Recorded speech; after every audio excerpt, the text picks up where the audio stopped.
नमस्कार, मैं हूं प्रदीप कुमार। आप देख रहे हैं पॉलिटिकल आइडिया। मित्रों, आज के इस अंक में हम बात करेंगे कांग्रेस पार्टी की, और हम बात करेंगे राहुल गांधी की, और साथ ही बात करेंगे भारतीय जनता पार्टी की कि क्या ये बदले हुए जो भारतीय जनता पार्टी है, क्या इस भारतीय जनता पार्टी को राहुल गांधी रोक सकते हैं?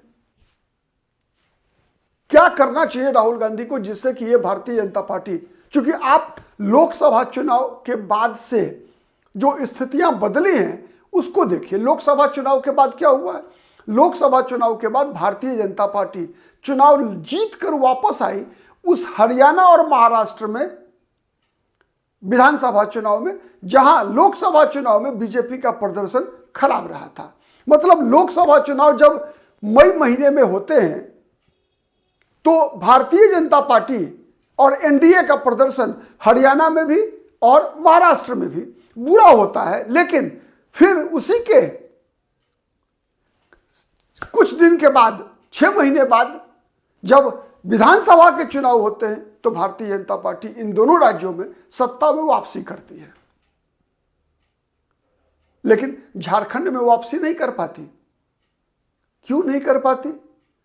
क्यों महाराष्ट्र में और हरियाणा में वापसी हो जाती है? मैं दिल्ली की चर्चा इसलिए नहीं कर रहा कि चूंकि दिल्ली में लोकसभा चुनाव में भी जो परिणाम था वही परिणाम विधानसभा चुनाव में भी आया। मैं उससे आगे बढ़कर, अब महाराष्ट्र हरियाणा से आगे बढ़कर बिहार पे आते हैं, जहां ये उम्मीद की जा रही थी कि पिछले 2020 के विधानसभा चुनाव के दौरान जैसा परिणाम ही बिहार में आएगा, मतलब क्लोज फाइट होगा, कोई भी पक्ष 1% वोट से और 10 से 15 सीटों का अंतर होगा दोनों गठबंधन के बीच। किसी ने यह कल्पना नहीं की थी कि एकदम सफाया 3/4 सीटें जीतकर एनडीए बिहार में सरकार बनाएगी, और उसमें भी Bharatiya Janata party single largest party होगी बिहार में। यह कल्पना किसी ने नहीं किया था। और कांग्रेस का प्रदर्शन इतना खराब होगा, लोग ये उम्मीद कर रहे थे कि पिछला जो आंकड़ा है कांग्रेस का 19 विधानसभा सीट जीतने का, उसमें बढ़ोतरी ही होगी। लेकिन हुआ क्या? कांग्रेस 19 से घटके 6 पे आ गई, आरजेडी 75 से घटकर 25 पे आ गई। क्यों हुआ ऐसा? क्या किया है बीजेपी ने कि लोकसभा चुनाव में हार के बाद महाराष्ट्र में चुनाव जीत जाती है, हरियाणा में चुनाव जीत जाती है, बिहार में चुनाव लोकसभा नहीं हारी थी, लेकिन फिर भी एक अनएक्सपेक्टेड, कह लीजिए जिसे, मिरेकल हो गया बिहार में। क्योंकि अमित शाह का इंटरव्यू आपने अगर सुना होगा तो अमित शाह ने कहा था कि हम 160 के आसपास सीटें बिहार में जीतेंगे। लेकिन ये अमित शाह जो हर बार अब की बार 400 पार बताने वाले, हर बार बड़ा टारगेट सेट करने वाले अमित शाह का अनुमान भी बिहार ने फेल किया। तो कौन से ऐसे कारण थे? क्या है इस बदले हुई भाजपा में? तो आज हम जानने का प्रयास करते हैं इस वीडियो में। तो सबसे पहले अगर बिहार चुनाव को हम उदाहरण माने तो क्या किया भारतीय जनता पार्टी ने? एक तरफ राहुल गांधी चुनाव आयोग, ज्ञानेश कुमार, एसआईआर को मुद्दा बनाते रहे। कुछ सीखने की चीज राहुल गांधी के लिए है इस चुनाव के दौरान।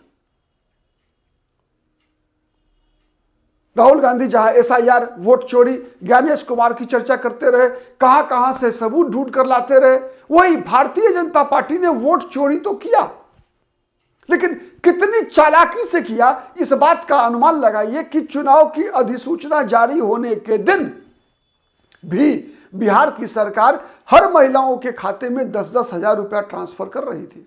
क्या यह वोट चोरी नहीं थी?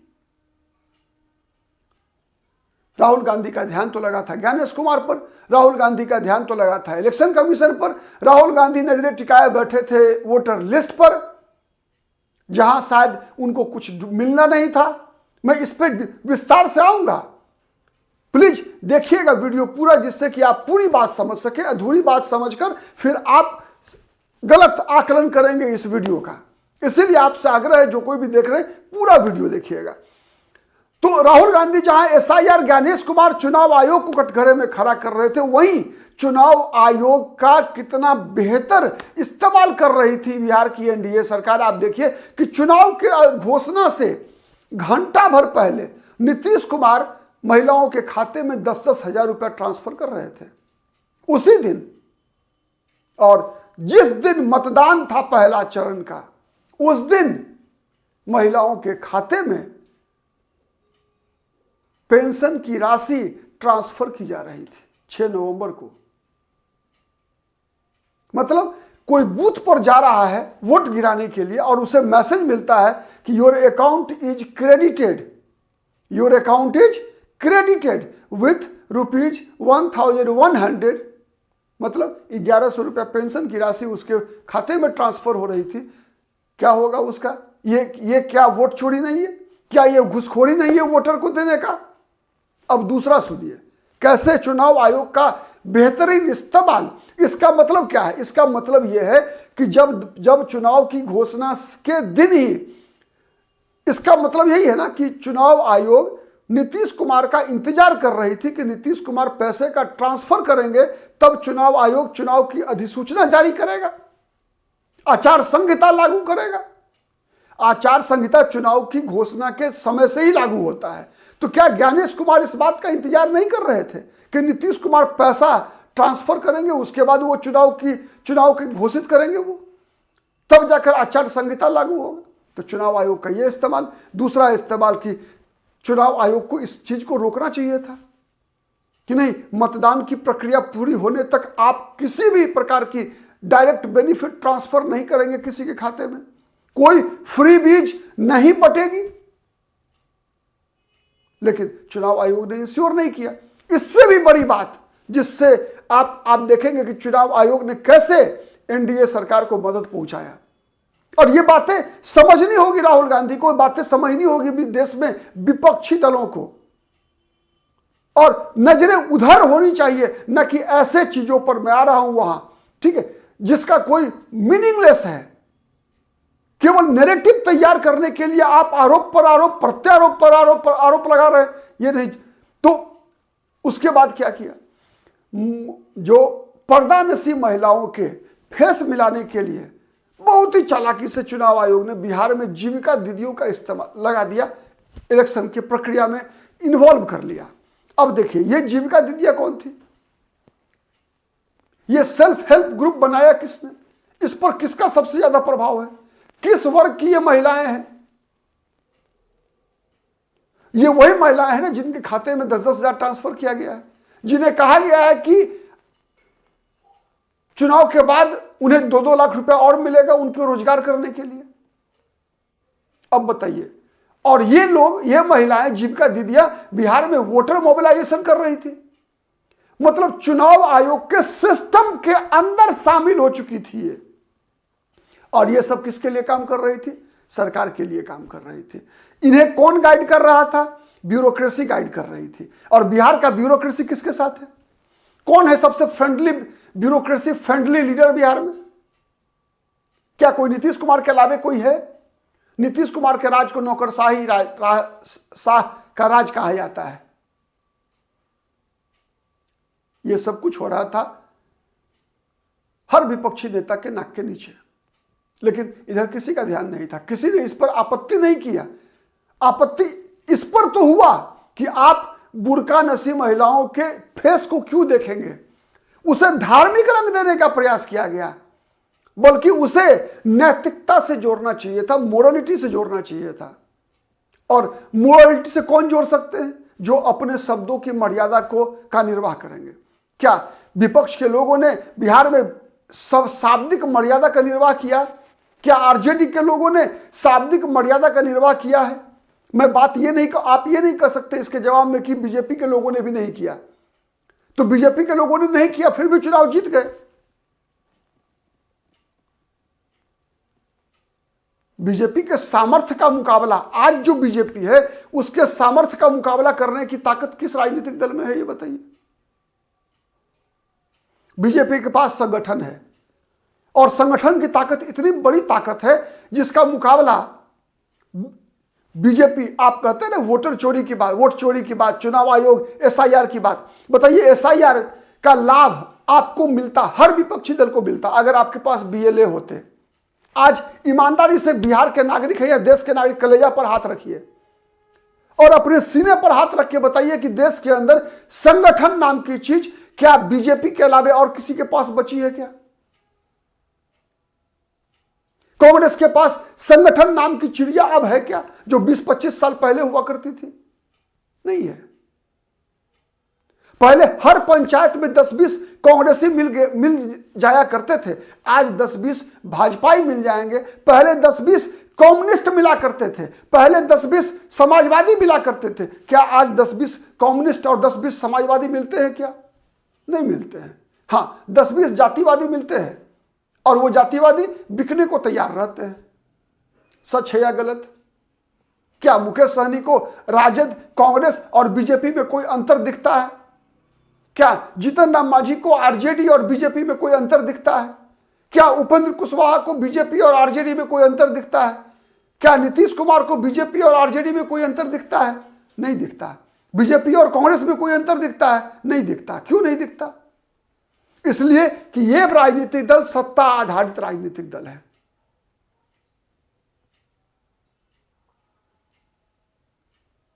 तो दूसरी बातें हो गई संगठन की ताकत। बीजेपी के पास संगठन है, इसीलिए बीजेपी के पास बीएलए हैं, और जिसके पास बीएलए होगा, बूथ लेवल एजेंट, वही एसआईआर का, वही वोटर लिस्ट वेरिफिकेशन का, कोई भी एक्टिविटी होगी चुनाव आयोग की, उसका लाभ उठा पाएगा, अपने समर्थकों का नाम जुड़वा पाएगा, अपने विरोधियों का नाम हटवा पाएगा। अब मुख्य सवाल यह है कि आपके पास बीएलए हैं क्यों नहीं? आप यदि राजनीतिक दल हैं तो राजनीतिक दल का काम कैसे चलेगा? बिना संगठन के चलेगा क्या? बिना संगठन के आप चुनाव जीत सकते हैं क्या? केवल जातिगत समीकरण बना के चुनाव जीत सकते हैं क्या? जातिगत समीकरण तो बिहार में महागठबंधन ने भी बनाया, जातिगत समीकरण तो एनडीए ने भी बनाया, लेकिन जातिगत समीकरण का इस्तेमाल करने के लिए भी आपके पास संगठन होना चाहिए, क्योंकि आपके वोटर को घर से निकालकर बूथ तक लाने की जिम्मेवारी आपका संगठन ही निभाता है। सच है या गलत है? सोच के देखिए और बताइए। तो अगर आप जाति का समीकरण भी बनाते हैं, आप धर्म का समीकरण भी बनाते हैं, कुछ भी करते हैं, कोई ध्रुवीकरण कराते, उसका लाभ तो आपको तभी मिलेगा ना जब आपकी बातें मतदाता तक पहुंचेगी। लेकिन आपकी बातें तो केवल रैलियों तक पहुंचती है। मैं बात कर रहा हूं सभी विपक्षी दल की। कांग्रेस का नाम, राहुल गांधी का नाम मैं इसलिए ले रहा हूं क्योंकि इस देश को कांग्रेस की आवश्यकता है। इस देश को दो राष्ट्रीय राजनीतिक दल की आवश्यकता है। इस देश को आवश्यकता है कि बराबर का सामर्थ्य वाला दो राष्ट्रीय राजनीतिक दल इस देश के अंदर हो, जिससे कि सत्ता का समीकरण का संतुलन बना हुआ रहे। अगर सत्ता का संतुलन नहीं बनेगा तो देश के अंदर कभी भी अराजकता आ सकती है, देश के अंदर कभी भी लोकतंत्र खतरे में आ सकता है। इसीलिए यह जिम्मेवारी सबसे पहले कांग्रेस की है। पता है, तीसरी बात मैं बता रहा हूं, यह गठबंधन का दौर है, यह गठबंधन का दौर है। दो बातें हैं इसमें निकल कर आती है। गठबंधन को चलाने की जिम्मेवारी किसकी है? जो सबसे बड़ा दल होगा। कौन होगा सबसे बड़ा दल? क्षेत्रीय दल या फिर कोई राष्ट्रीय दल? सवाल यह भी है। कौन करेगा डिक्टेट? डिक्टेट हर वक्त तो राष्ट्रीय दल को करना चाहिए नहीं, लेकिन कांग्रेस तो यहां, अगर ये जो स्थिति हुई कांग्रेस की, इसका नुकसान कांग्रेस को ही नहीं आरजेडी को भी हुआ। आज एक अंतर केवल देखिए बिहार में क्यों नहीं भारतीय जनता पार्टी के बड़े नेताओं ने नीतीश कुमार के नाम पे चुनाव लड़ने की बात कही? यह जरूर कहा कि हम चुनाव लड़ रहे हैं नीतीश कुमार के नेतृत्व में, लेकिन मुख्यमंत्री कौन बनेगा चुनाव बाद तय करेंगे। तो लोगों के ध्यान में आता है महाराष्ट्र, कि महाराष्ट्र में चुनाव लड़ रहे थे एकनाथ शिंदे के नेतृत्व में, मुख्यमंत्री तो बन गए देवेंद्र फडणवीस। कई ऐसे उदाहरण है ना, मध्य प्रदेश का उदाहरण है, चुनाव तो लड़े थे शिवराज सिंह चौहान के नेतृत्व में, मुख्यमंत्री बन गए मोहन यादव। नहीं है तो लोगों को बिहार में लगा कि भाई मुख्यमंत्री नीतीश कुमार के नेतृत्व में हम चुनाव लड़ रहे हैं, लेकिन मुख्यमंत्री कोई नित्यानंद राय हो सकता है, कोई सम्राट चौधरी हो सकता है, कोई चिराग पासवान हो सकता है। तो नित्यानंद राय के समर्थकों ने भी, चिराग पासवान के समर्थकों ने भी, सम्राट चौधरी के समर्थकों ने भी या उनकी जाति के लोगों ने भी एनडीए को भर भर बोरा वोट दिया। लेकिन महागठबंधन का क्या हुआ? तेजस्वी यादव के समर्थकों ने बोरा में भर भर कर वोट दिया, लेकिन उसके डर से जितने भी अन्य जातियां थी वो सब किनारे हो गई। मुकाबला, मैंने कई बार कहा, बिहार में जब जब मुकाबला नीतीश कुमार वर्सेस तेजस्वी यादव, मतलब लालू परिवार का कोई एक व्यक्ति होगा, तब तब तेजस्वी यादव की अब हार होगी। और ये इस बात को राहुल गांधी जान रहे थे इस बार, लेकिन गलती कहां हुई? गलती यह हुई कि अंतिम क्षणों में कांग्रेस झुक गई, तेजस्वी यादव के समक्ष झुकी। अशोक गहलोत को पटना भेजा गया, तेजस्वी यादव को उप मुख्यमंत्री पद का उम्मीदवार मानना स्वीकार कर लिया गया। उससे बेहतर होता कांग्रेस के लिए कि कांग्रेस बिहार में चुनाव अकेले लड़ गई होती। उसी प्रकार से जैसे 2015 में भारतीय जनता पार्टी बिहार में चुनाव अकेले लड़ गई थी और नीतीश कुमार को अपना ताकत दिखाया था, और उसी ताकत दिखाने का परिणाम है ना कि आज बिहार में नीतीश कुमार और बीजेपी की पार्टी बराबर सीटें लड़ती है। नहीं तो उससे पहले क्या था बताइए? उससे पहले क्या था? 2010 के विधानसभा चुनाव में बीजेपी लड़ी थी 103 सीट, नीतीश कुमार लड़े थे 138 सीटें, 140 सीटें। सही है गलत है? कमेंट करके बताइएगा। तो 140 जदयू लड़ी थी 2010 में, बीजेपी लड़ी थी 103, और बीजेपी के 103 में 7 उम्मीदवार जदयू के थे। मतलब नीतीश कुमार के पसंद के 7 उम्मीदवार थे। जदयू के नेता बीजेपी की टिकट पर चुनाव लड़ रहे थे 7। मोहिउद्दीन नगर से राणा गंगेश्वर सिंह जैसे उम्मीदवार थे जो बीजेपी की टिकट पर जदयू के उम्मीदवार थे 103 में भी। उसके बाद 2015 में यदि बीजेपी अकेले लड़कर नीतीश कुमार को ताकत नहीं दिखाई होती तो क्या आज बराबरी का दोस्ती हो रही होती? नहीं। कांग्रेस के लिए मौका था बिहार में। कांग्रेस के पास खोने को था क्या? लोकसभा चुनाव 4 साल के बाद होना है।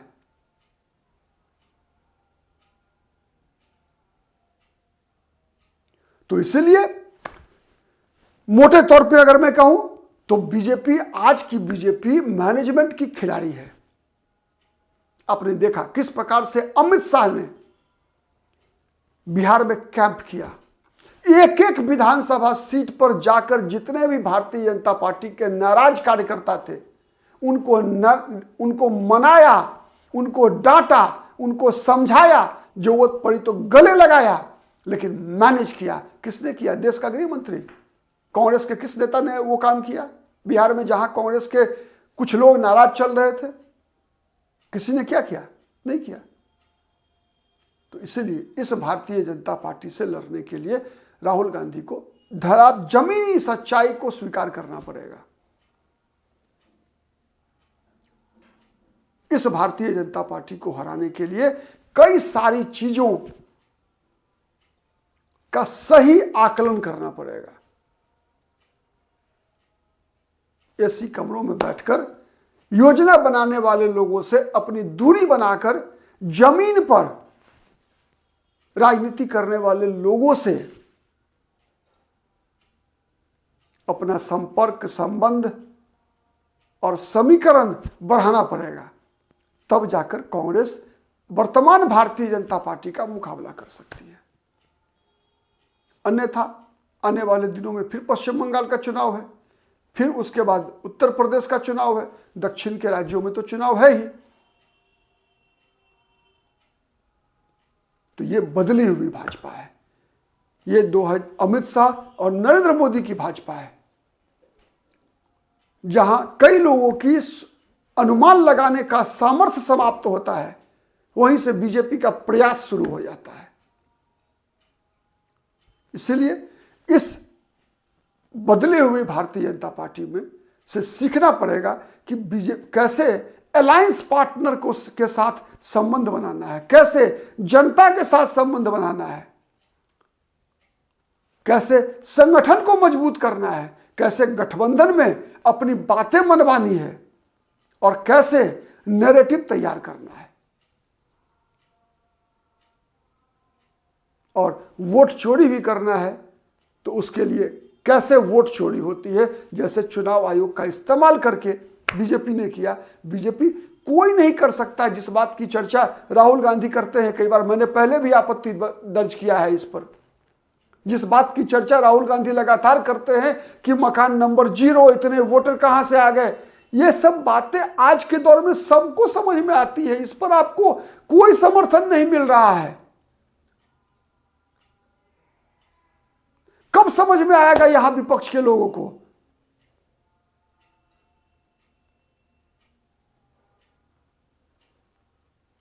आज के लिए इतना ही, फिर किसी अन्य वीडियो में आपसे मुलाकात होगी। नमस्कार।